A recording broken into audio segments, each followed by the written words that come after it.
In the middle of one of the emptiest, harshest deserts on Earth, a place with almost no water, no people, nothing but sand and blistering sun, China has built an ocean of solar panels so vast you can see it from space. And the electricity it makes doesn't stay there. It's fired across the country, more than 2,000 kilometers, all the way to the packed cities on the coast. Sand on one end, skyscrapers on the other, and a single invisible thread connecting them. Here's the puzzle it's built to solve because it's the puzzle that stumps every country trying to go green. Your best sunshine is in the empty desert. Your people, your factories, your power-hungry cities are somewhere else entirely, usually 1,000 miles away on the coast. So you've got limitless free energy in exactly the place nobody lives.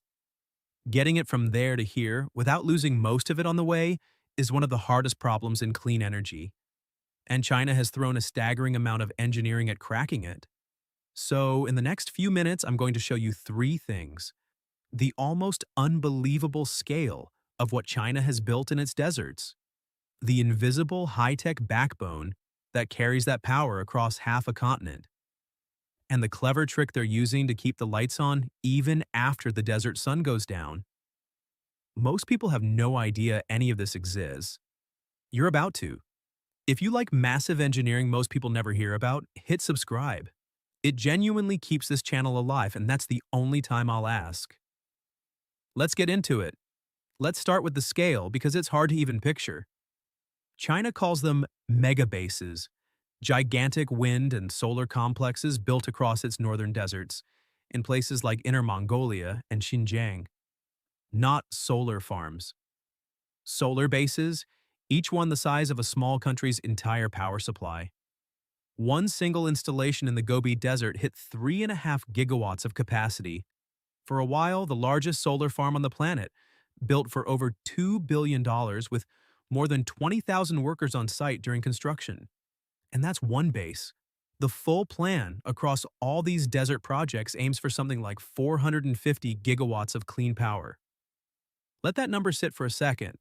450 gigawatts is more than the entire electricity generating capacity of most developed nations, an amount of power comparable to the output of 20 of the world's largest hydroelectric dams conjured out of empty sand.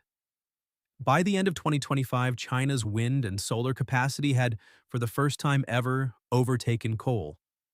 The desert is a huge part of how they did it. And there's a bonus almost too neat to believe. These panels are going up in regions choked by advancing desert, and the rows of panels shade the ground, cut the wind, and let hardy plants take root beneath them, actually helping fight the desertification eating the land. They're generating power and clawing back the desert at the same time. But building the panels was never the hard part. The hard part is what comes next. Because here's the catch: all that power is stranded. It's sitting in a desert 2 or 3,000 kilometers from the cities that need it. And normal power lines, the alternating current kind on the towers, leak too much energy over that kind of distance. Send desert power to the coast the old way, and a huge slice of it simply disappears into heat before it arrives. So China built a different kind of line. It's called ultra-high voltage direct current. Think of it as a superhighway for electricity.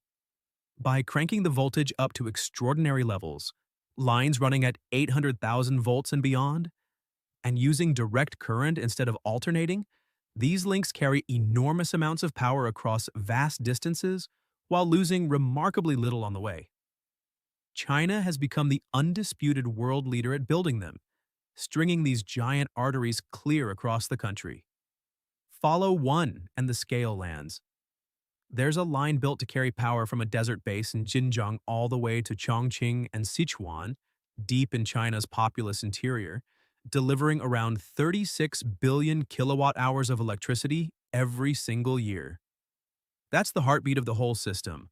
Sun striking sand in the far west, and a few milliseconds later, that energy lighting an apartment in a mega city 2,000 kilometers east. The desert and the skyscraper wired together. But there's still one problem left. The oldest problem in solar. What happens when the sun goes down? Because a solar panel is useless in the dark, and a city doesn't stop needing power at night. If anything, that's when the lights, the screens, and the air conditioning all come roaring on. This is the intermittency problem, the thing critics always throw at renewables. Great during the day, useless after dusk.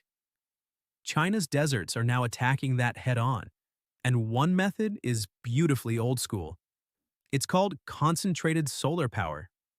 Instead of panels, picture a field of thousands of mirrors, all angled to bounce sunlight onto a single tower, concentrating the heat until it melts salt. That molten salt gets ferociously hot, and hot salt holds its heat for hours.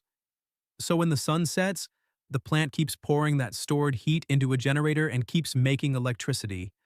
No sunlight required. In the Gobi, a plant near Hami did exactly this at gigawatt scale, dispatching power for hours after sunset using stored heat instead of batteries. Paired with vast banks of conventional batteries now being installed alongside the desert bases, the goal is a desert that delivers steady, round-the-clock power, not just a midday spike.